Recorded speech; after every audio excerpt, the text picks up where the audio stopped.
On April 11, 1951, President Harry Truman relieved General Douglas MacArthur of his command due to comments MacArthur made that contradicted the policies of the Truman administration.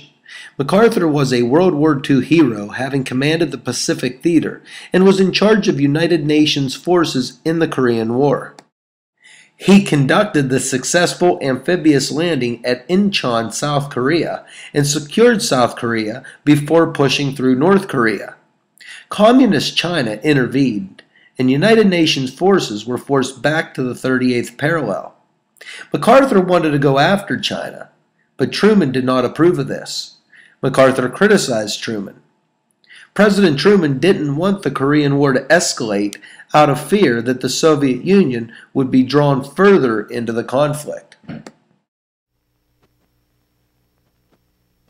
The question we have had to face is whether the communist plan of conquest can be stopped without a general war.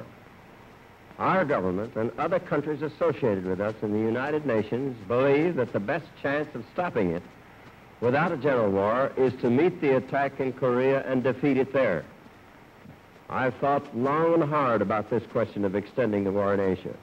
I've discussed it many times with the ablest military advisors in the country. I believe with all my heart that the course we are following is the best course. I believe that we must try to limit the war to Korea for these vital reasons: to make sure that the precious lives of our fighting men are not wasted, to see that the security of our country and the free world is not needlessly jeopardized, and to prevent a third world war. A number of events have made it evident that General MacArthur did not agree with that policy.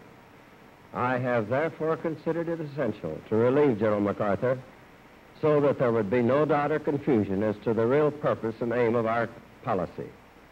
It was with the deepest personal regret that I found myself compelled to take this action. General MacArthur is one of our greatest military commanders, but the cause of world peace is much more important than any individual.